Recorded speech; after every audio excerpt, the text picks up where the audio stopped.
Try that again. Summer Breeze by Nancy Thayer on Chapter 9. By 9:30 that Sunday evening, the sky was still luminous with a pale lavender glow. The lake was empty of boats, but the porches and decks rang with laughter and conversation.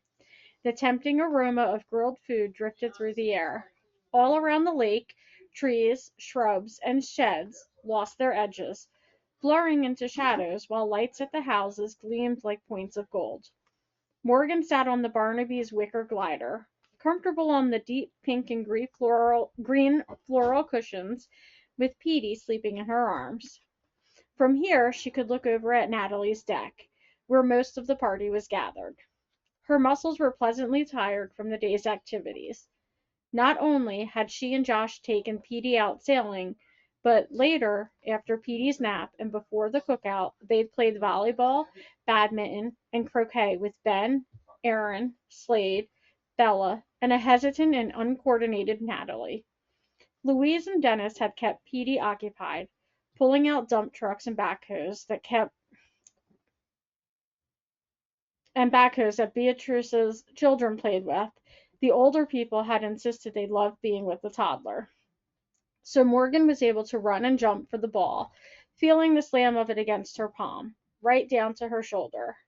She was able to swing her racket forward to whack the birdie over Aaron's head. She'd felt, for a while, young again, back in a body that could leap and spin and smash, an athletic body meant for movement. She didn't have to prepare dinner either. It had been a perfect summer day. Louise and Dennis had gone into the house to watch Masterpiece Theater on PBS. Natalie had sat with Morgan for a long time, talking desultory, lulled by the fresh air and all the delicious food they'd eaten. Natalie was back on her own deck now, slipping around inconspicuously, tidying up, tossing used cans and bottles into a recycle barrel, covering the cupcakes and carrying them inside. Bella leaned against a deck railing, snuggled up against Aaron, who had his arm around her and from time to time bent to kiss her forehead.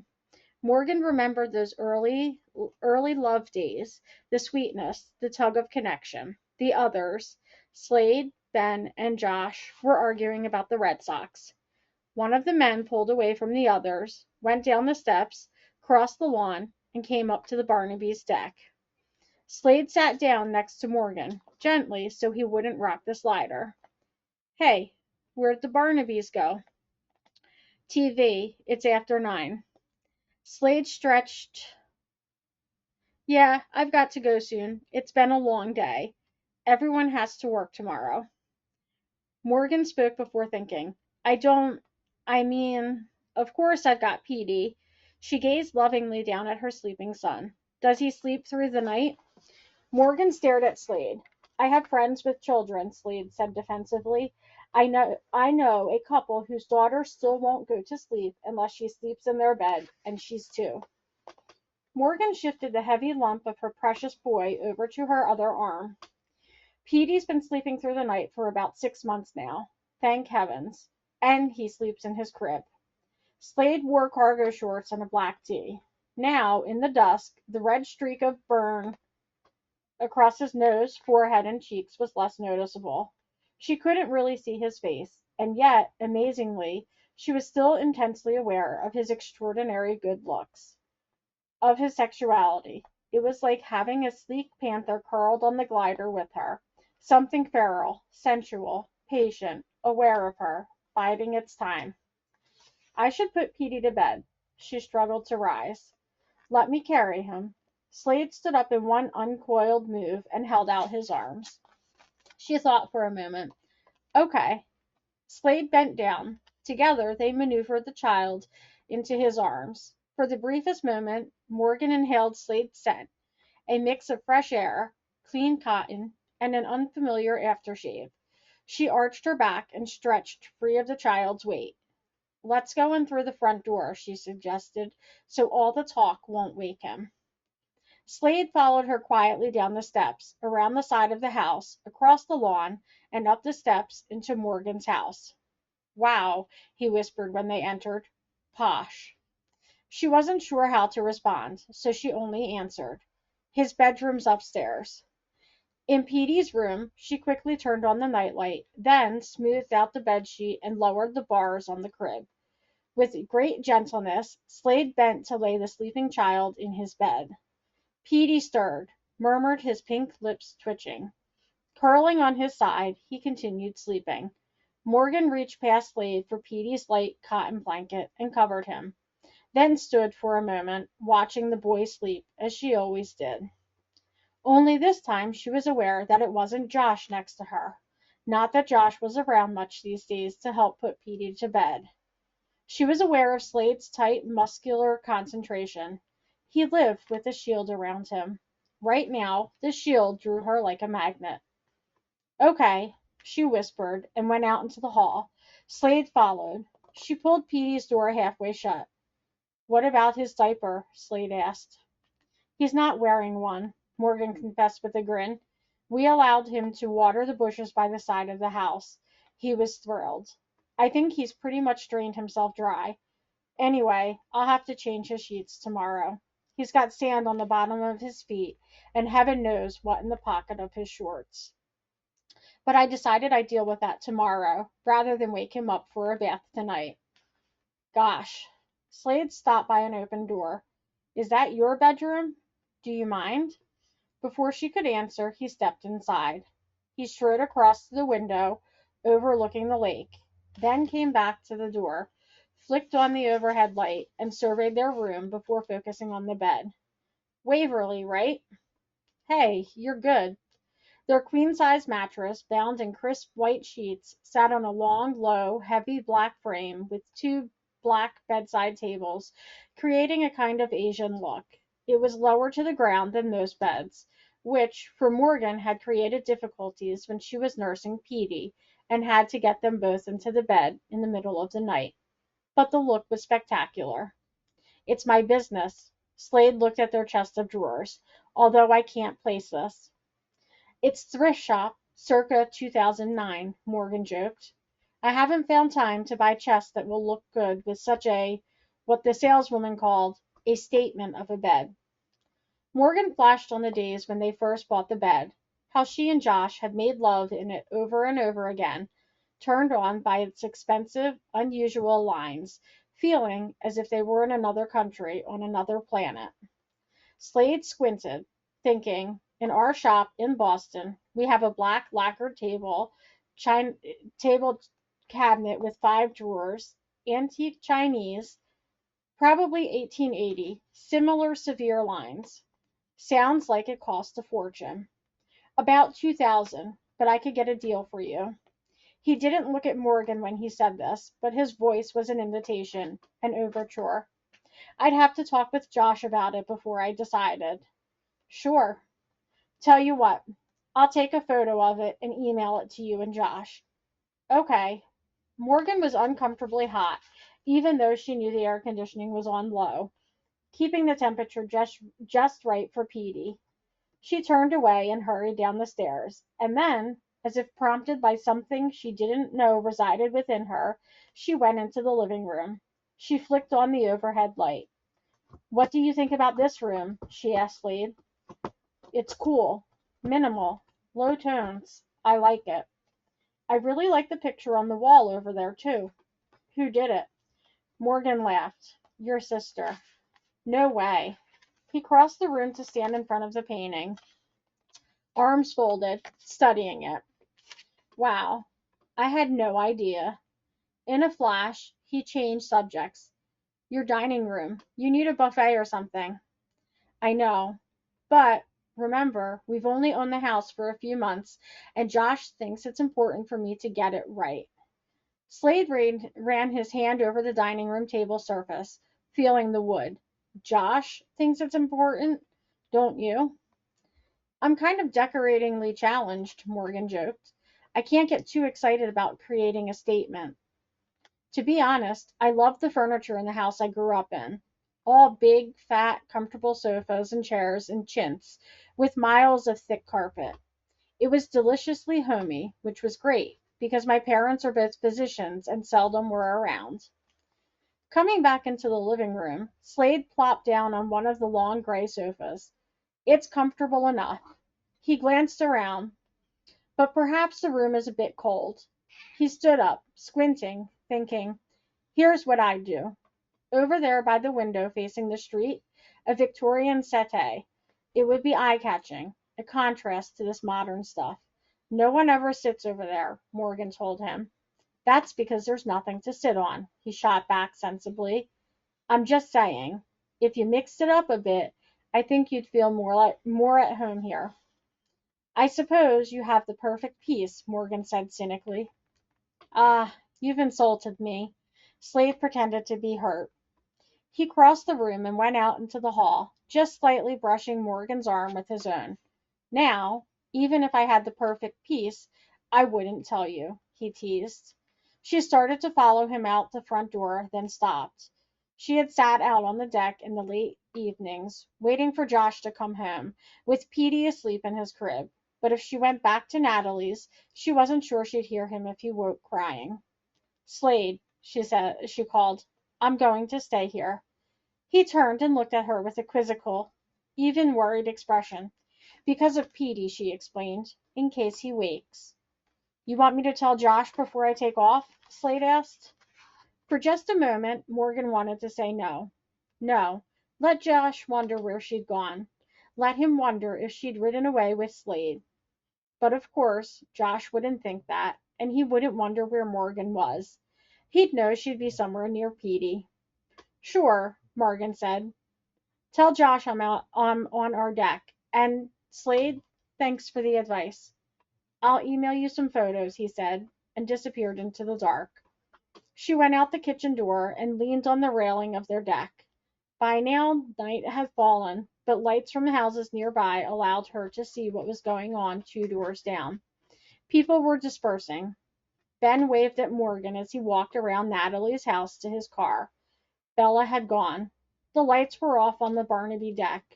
Josh was helping Natalie and Slade carry the last of the party glasses, bottles, plates, and napkins inside.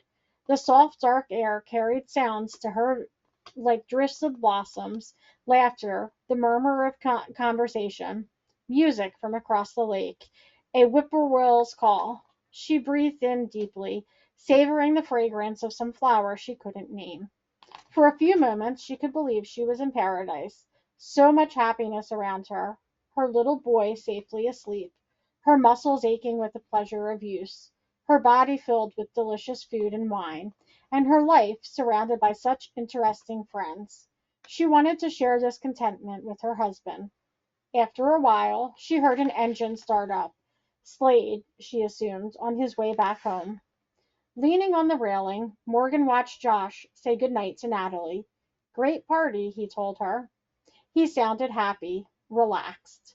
Thanks for coming, Natalie told him, waving as he went down their steps and across the lawn to his own home. Morgan turned to lean in what she hoped was a seductive pose, arms and back on the railing, hips canted forward. Josh came up the steps. Hey, he said. Petey in bed? Out like a light. Instead of approaching her, Josh went into the house. Aren't you coming? He called over his shoulder. It's late. She went into the kitchen, slid the glass door shut, and latched it. I spent some time in the house with Slade, she remarked, hoping to catch some kind of attention from her husband. Oh, yeah? Josh was at the sink, filling a glass with water. He wore his bathing trunks and a rugby shirt, and his red hair stuck up in every direction. His skin was pink from the sun. She could see the muscles of his shoulder blades moving under the fabric of his shirt. He had some interesting suggestions about furniture. I'll bet. Josh's tone was sour. Hope perked up in Morgan's heart. Could he possibly be a bit jealous? Yes, she said calmly. He helped me put Petey to bed. He looked in our bedroom, really liked our bed, suggested an antique Asian chest for our clothes. Not a bad idea, but I bet the price tag is high. I think he's a wheeler dealer. So he wasn't jealous. Snippily, Morgan replied, I thought you wanted me to purchase upscale items. Right. Josh drank his water thirstily.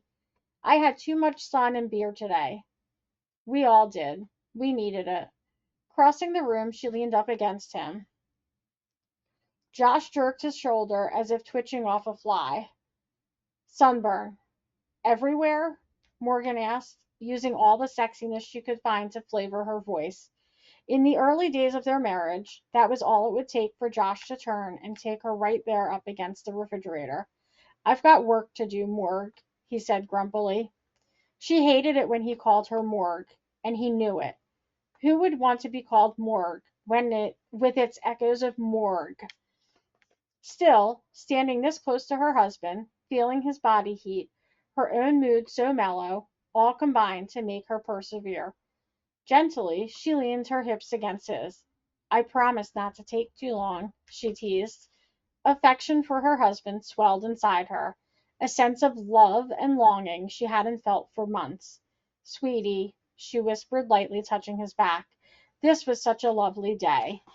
And all because you worked so hard, because you took the job that made it possible for us to live here in this great place. She sensed his tension ease.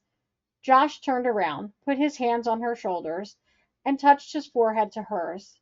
How long had it been since they had been with each other like this, like lovers, man and woman, husband and wife, instead of adversaries or merely employees in the business of running a family? Morgan. He pulled her against him, hugging her close. She could feel a struggle inside him, could feel how something was fighting to break through. What is it? She asked, leaning back to search his face. He swallowed. I'm glad you had a good day. It matters a lot that you thanked me, that you know my work means something for us as a family. That's why I took the job. I know I work long hours. I'm not home as much as you'd like. It seems like I'm always on the computer, but it will get better. This is just my first year. It's hard for me, too. Oh, Josh, Morgan murmured, nuzzling into his neck. He took her hand. Let's go to bed, he added with a rueful smile. But do me a favor. Anything, she promised. Try not to press my shoulders. I was an idiot not to wear a shirt all day. She laughed and let him lead her upstairs. Chapter 10. By the time Bella and Aaron left Natalie's and returned to the Barnaby house, Louise and Dennis had turned off the television and gone upstairs to bed. Bella pulled the sliding glass door shut from the deck, locked it, and did a quick survey of the kitchen. All was tidy. She flicked off the kitchen light and began to walk into the front hall. But Aaron put his hands on her waist and stopped her. He whispered into her ear, Come back to my place. He smelled warmly of Coppertone and Son, and his hands were strong and sure. Bella hesitated. She knew she existed in an uncomfortable arrangement in this house, where she'd lived all her life. She'd had sex. She was on the birth control pill. Her parents were aware of that. Yet, she couldn't manage to invite Aaron to spend the night with her in her bedroom. The image was amusing, because Bella's bedroom remained girlish, with two twin beds covered in floral patchwork quilts. Muscular Aaron would look peculiar in such a setting. But more than that, Bella wouldn't want to make love with Aaron, not in this house where her parents were sleeping, or, worse, not sleeping. Aaron's hand smoothly roamed around to her midriff, lightly touching her breast.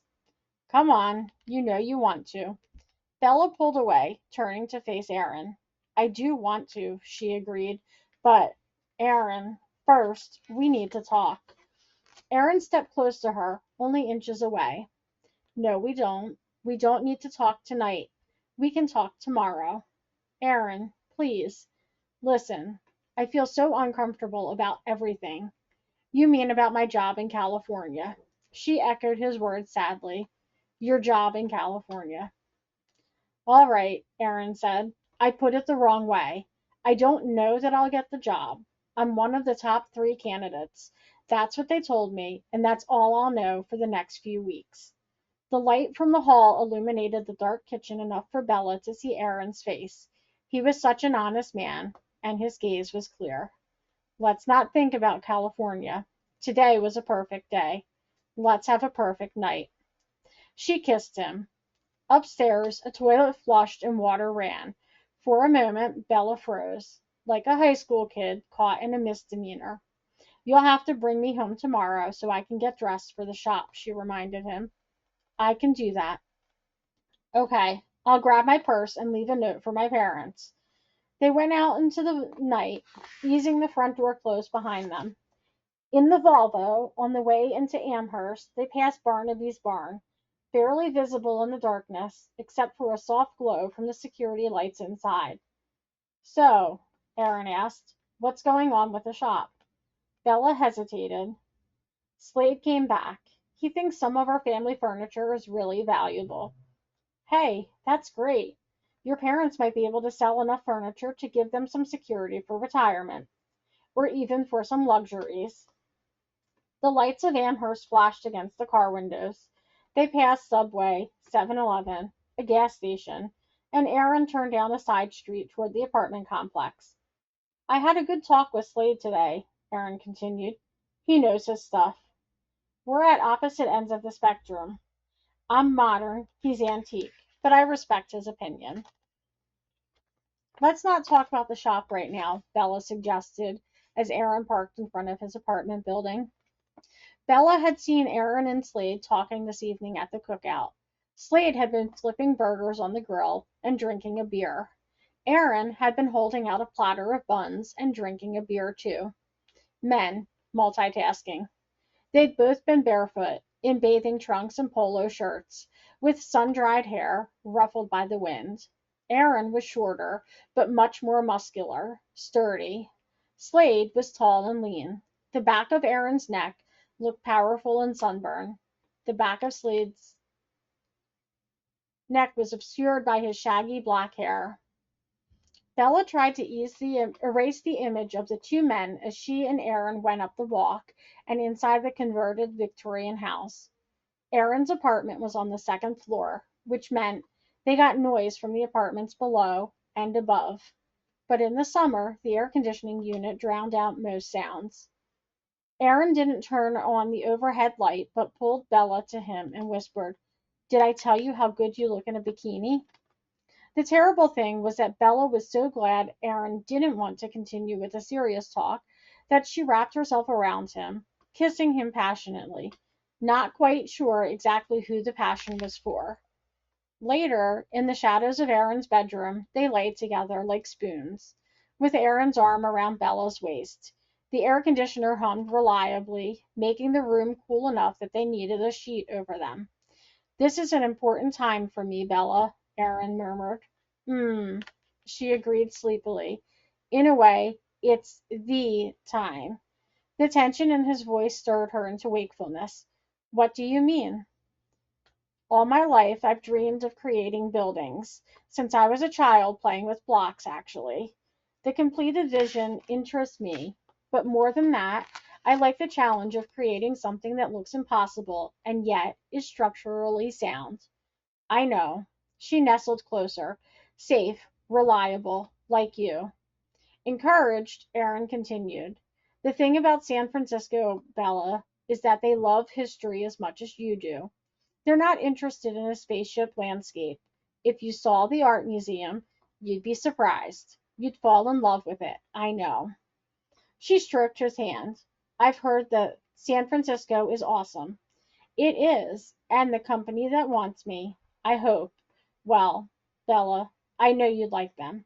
Most of the architects are young, in their 30s or 40s, married with children. I interviewed with several different people, including the president of the firm, who is older, in his 50s, but very cool, not arrogant. You'd like him too, Bella. The atmosphere out there is so, I don't know how to describe it. Open, fresh, exciting, expansive. I think they liked me, Bella. Of course they liked you. No, I mean, they liked my ideas, my designs, my sketches.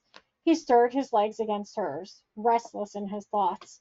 And the city has everything. We could sail, we could hike, just like we do here. The restaurants are amazing. The schools are excellent. Bella turned over to face him. Aaron, honey, you've got to wait until you hear from them to get so excited. I'm sure I'll get the job, Bella. I feel it. They said things, they implied things, like They said when you join us instead of if you join us a couple of times. George Meridian, he's in charge of a new parking garage, which doesn't sound like anything, but he's tasked with making it modern, useful, and eye-catching. George took me out to lunch, and we were absolutely on the same wavelength. His excitement was electric, radiating from him. He was being so open, so honest, that Bella didn't want to hide her own aspirations from him any longer. Aaron, she pulled away from his arm, sat up, and tugged the sheet up to cover her breast. I need to tell you something. He sat up next to her, both of them leaning against the headboard. That sounds ominous. It's not, she assured him. It's good, just complicated. Aaron, some people, like you, are lucky. You've always known what you've wanted to be. Natalie's known too, even if she's had to struggle to be an artist. Morgan's mad for her weird biohazard safety stuff. Ben's always been a scientist. And my sister, Beat, has always wanted to be a mommy with a big family. I suppose, in a way, I've been searching for what I want. You're a third grade teacher. True, and I'm pretty good at it. I enjoy the children, and I know how to keep them on task, but it's not my passion. I thought since Dad is so crazy about teaching, I would be too. I do like it, but it's not the thing for me, like architecture is for you. Erin studied Bella as she talked. Okay, go on. Well, just because I haven't gotten there yet doesn't mean I'm not on my way. She touched his shoulder. Listen to me. I feel like I'm waking up somehow since I've been home. Not because of my family, although I love being around them, and when the time comes for me to have children, I really want to be near them. But it's more than that.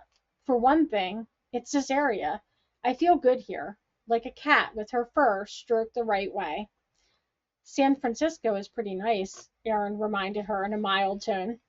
I know, she agreed, but also, Erin, it's the shop. Not Barnaby's barn, but my shop. The shop I could create. The words spilled out of her in a rush.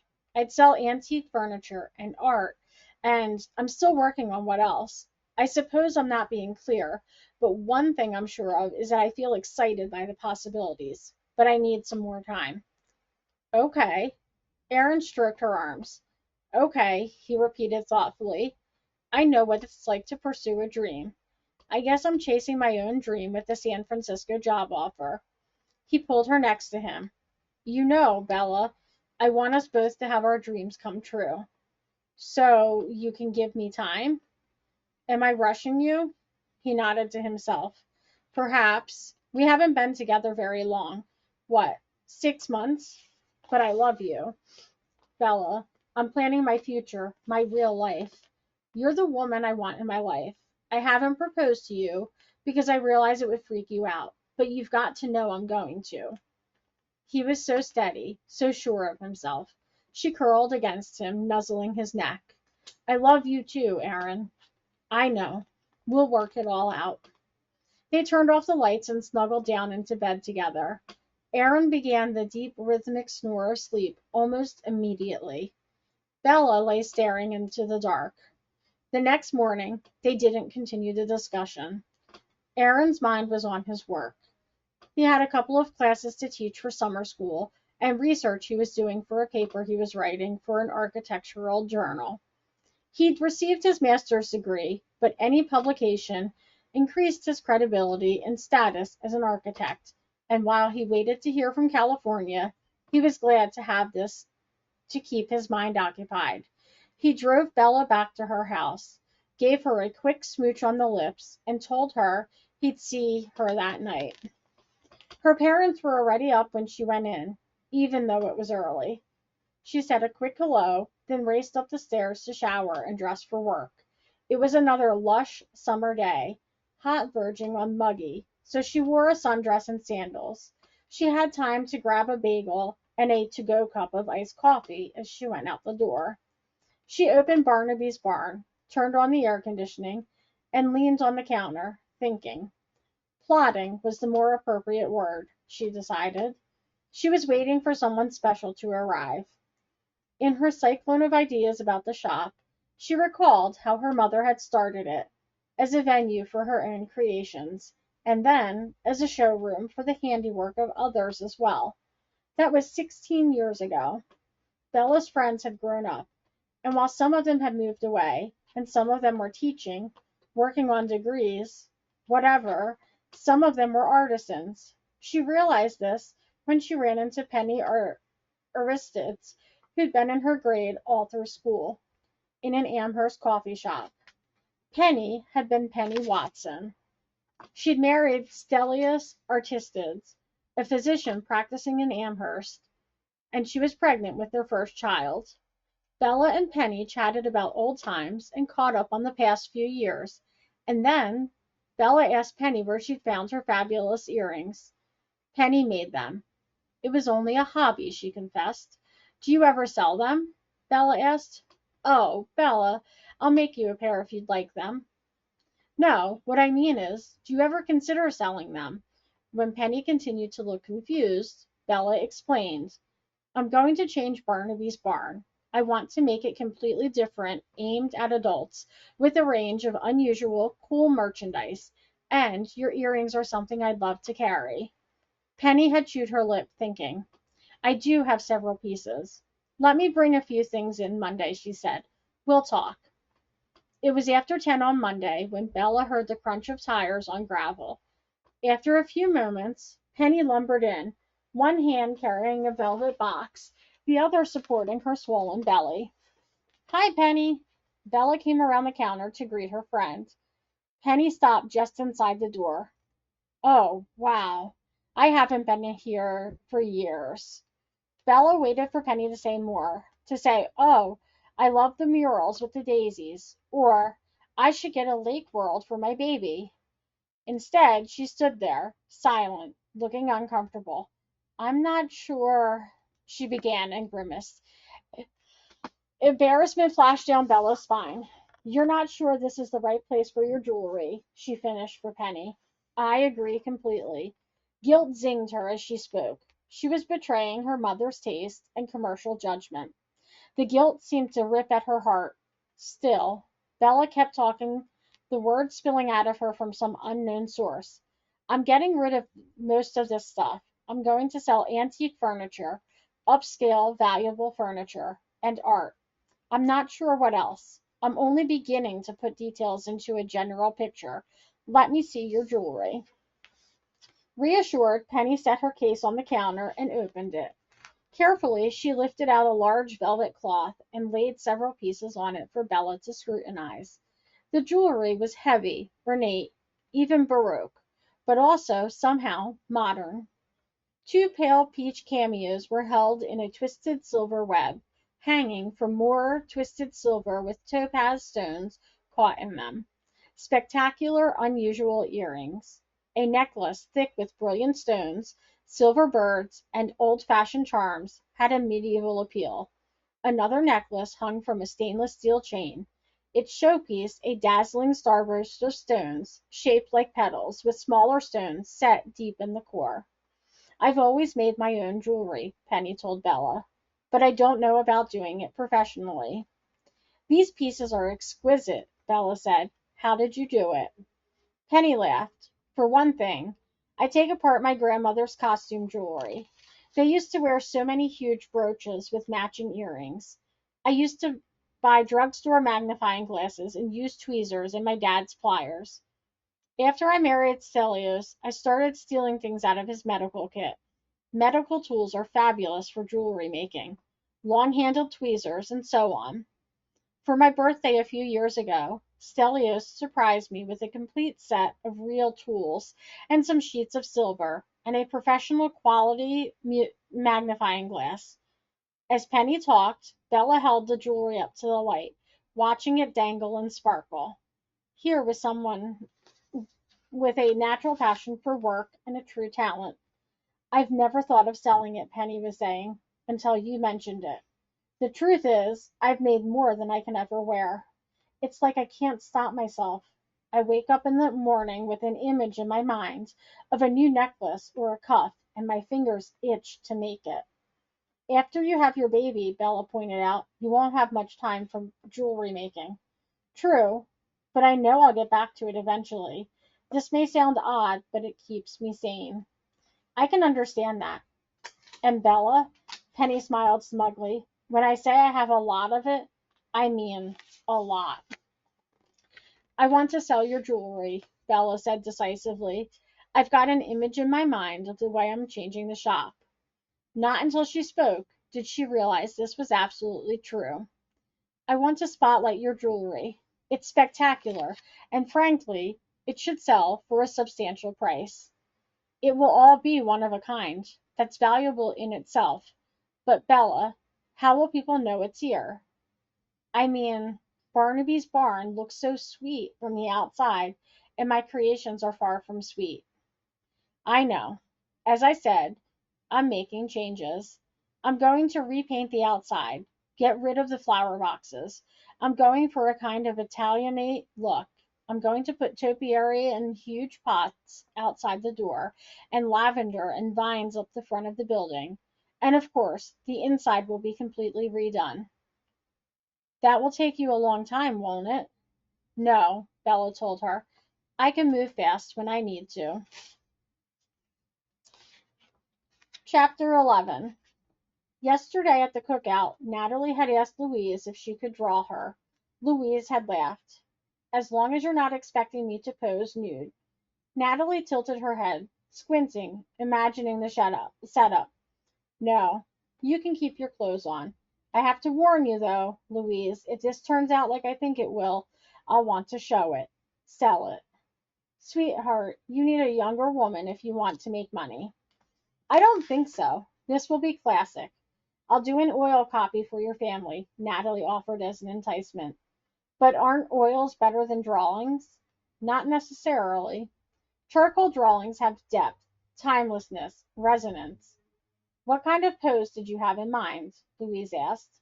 I want you reading, Natalie told her. I want to do woman reading. I do plenty of that, Louise said. Fine. When should we start? Tomorrow morning. At 9, Natalie showed up at the Barnaby's house with her easel, paper, and charcoal. Louise was in jeans and a t-shirt, barefoot, no makeup, no jewelry. Perfect, Natalie told her. I want this to be contemporary, realistic, but also with a kind of mystery about it. I want you curled up in a chair. Do you have a book that will hold your interest? Absolutely. A new Jonathan Kellerman mystery. Louise obediently arranged herself in an armchair. Natalie said, Get comfortable. I want to draw you looking down. Louise adjusted herself. Just don't make me look like a melted candle. Damn, Natalie joked. That was my exact plan.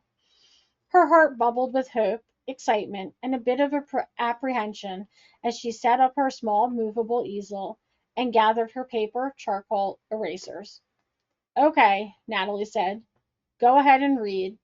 Grabbing up her charcoal, she started sketching. Time vanished as Natalie worked. She stepped back to eye her subject, stepped forward to draw a line. Natalie, I need to scratch my nose. Of course, Natalie said. Sorry. Go ahead and stretch, too. I don't want you getting stiff. Louise stood up, shook her shoulders out, then resumed her position. We can talk, Natalie told her, but try not to move your head. Oh, good. Looking down at the book, Louise said, You know, Natalie, I spent some time over the years with your Aunt Eleanor. She's quite a remarkable woman. She is, Natalie answered, her mind allotting about 5% to the conversation. But I don't believe I've ever met your mother, Louise continued.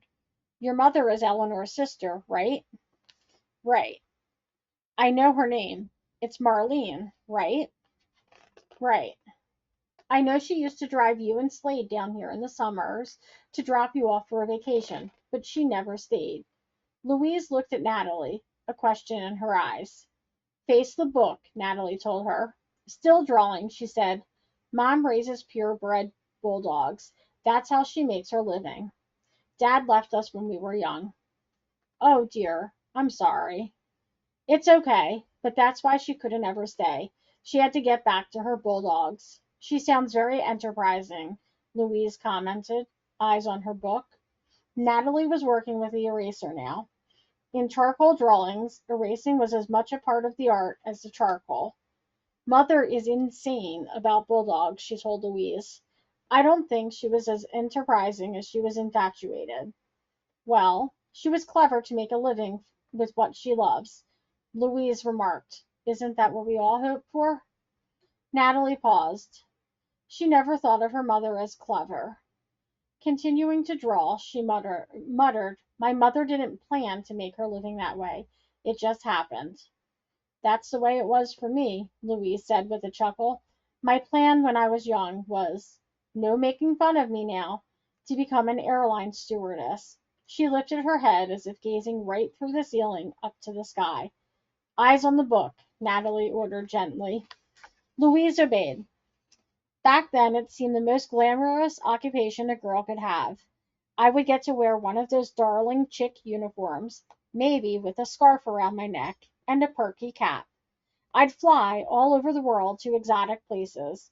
I'd meet fascinating pilots and marry one, and all our life together we'd fly everywhere until we'd seen every corner of the globe. Natalie grinned at the vision. Why didn't you become a stewardess? Louise chuckled. I met Dennis. I was a sophomore at UMass. He had just graduated. We fell in love, and the minute I saw him, I knew all of the world I ever wanted to see was right inside that man. Oh, that's so romantic. It was. Louise, I'm sorry, but could you stop smiling? I need you to look meditative. Meditative. All right. For a few minutes, Louise gazed at her book, and Natalie worked. Natalie had to ask, Did you ever regret it? Not becoming a stewardess? Honestly, I had my days. When the babies kept me up all night, crying and teething. We lived in a dreary little apartment. I allowed myself to remember my old daydream. But even then, regret my decision? No. My goodness, I'm so in love with Dennis and my babies, my children. That's adventure enough for me. I'm extremely fortunate, and I know it. Louise allowed some silence to pass, then remarked, I believe most mothers wouldn't trade anything for their children. They might long for better circumstances, because it can be such hard work. I suppose, Natalie replied noncommittedly. Tell me about your mother, Louise invited. She must be a knockout if she looks anything like you and Slade. That's from Dad, Natalie said. Mom's hair is just brown. She's pretty, I guess, but she doesn't keep herself up. She says the dogs don't notice. Louise laughed. I can understand that. Children can be so critical. Dogs never say you need to have your hair styled or to get out of those old jeans. Don't laugh. Natalie concentrated fiercely on her drawing. It had never occurred to her that she and Slade had been critical. But of course they had been. There was so much about their mother to criticize. I was lucky in my in-laws, too, Louise mused, looking down at the book. Dennis's parents were reserved. Their parents had come over from England. Dennis's father taught literature at Smith. They were stuffy, but basically kind-hearted. They helped us out quite a bit financially. We couldn't have bought this house without their assistance. We didn't have to ask. They offered. Lorraine, Dennis's mother, helped with the children when they were small. They had only the one child, and she was especially enchanted by the little girls. Louise went quiet, remembering. Good, Natalie thought. Stay in your memories. This was the expression she wanted. Around noon, Natalie needed to shake her hand out. She could tell that Louise was fatigued from remaining in one pose. Probably she should stop for today, although she hated to. When Natalie got going on something she loved, she became a very still, utterly focused maniac. Louise went to the kitchen to fix some iced tea when a knock came at the front door. I'll see who it is, Natalie offered. Before she could get there, Morgan had opened the door and come in with Petey in her arms.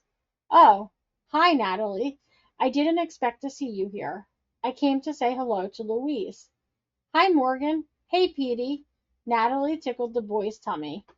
He giggled and squirmed. "Oh, my God!" Morgan exclaimed. "Natalie, how stunning!" Louise said, "I haven't seen it yet. Let me see." Natalie protested. "It's far from finished. I've got another few days' work to go on it." Morgan sat Petey on the floor. He made a beeline for the toys. "My goodness," Louise said. "Do I look like that?"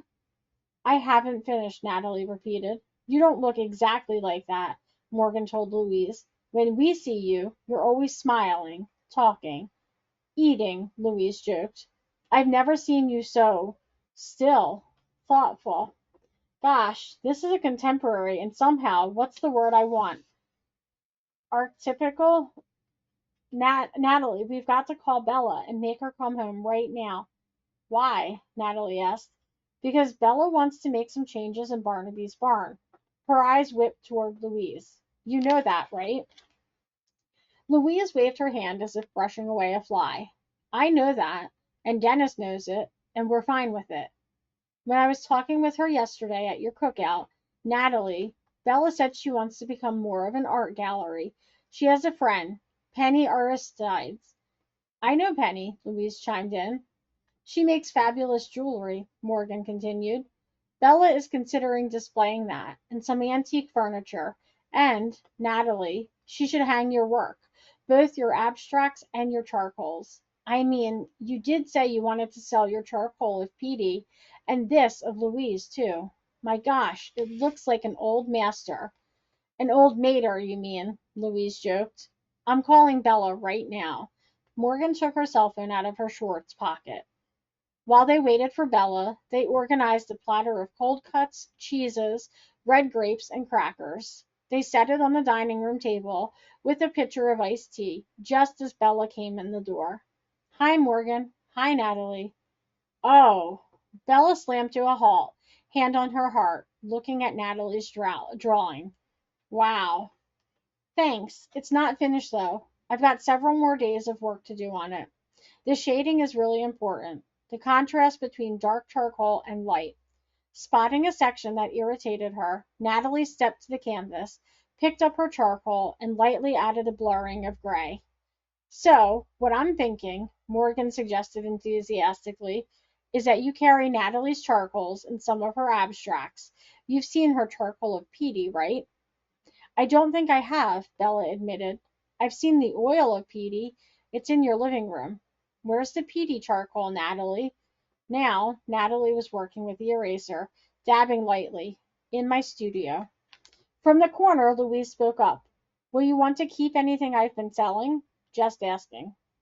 Bella answered, "Mom, of course I want to keep your lake worlds. For the rest, I'm not so sure. I've been looking at the records. Not much has been selling. The Lucy Latimer dolls have to go." "Poor Lucy." After a moment, Louise added, "But, I haven't spoken with her for a while, and I'm not sure she's in good health. We'll just box them up and store them in the back." They gathered around the table. Morgan held Petey on her lap and handed him a cracker to gnaw. "Did I tell you the Ruoffs were over about a week ago? They saw the abstract I bought from Natalie and went wild for it." "What are the Ruoffs like?" Bella asked. "I've never met them." Natalie listened to them as part of her mind while she continued drawing and erasing on Louise's portrait. She preferred working in relative privacy, and her stomach was growling, but she couldn't stop. This really was going to be an amazing piece. Perhaps her best. Whoa. The voice, low and masculine, hit Natalie like an electric shock, passing through her ears straight down her torso. She turned. "I didn't know that you could do that," Ben said. He wore khakis, a blue and white striped button down shirt with the sleeves rolled up, and a dark blue tie. Natalie was flooded with so many emotions she couldn't sort them out. Her eyes found delight in the sight of him. Her senses yearned to be nearer to him, while at the same time fierce self protection rose up in her. She didn't like people to see her work before it was finished, especially not people who mattered. And it was the emotional newsflash that Ben mattered that rocked her. Defensively, she asked, "What are you doing here?" Ben was too entranced by her drawing to be surprised by her question. I finished teaching. I have only morning classes in the summer. I want to go out on the lake. He was walking toward Natalie. Actually, Natalie realized as she forced herself to breathe, he was walking toward the portrait.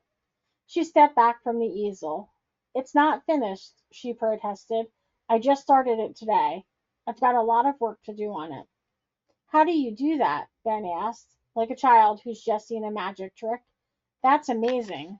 Can I watch you? Natalie felt a rush of blood warm her cheeks.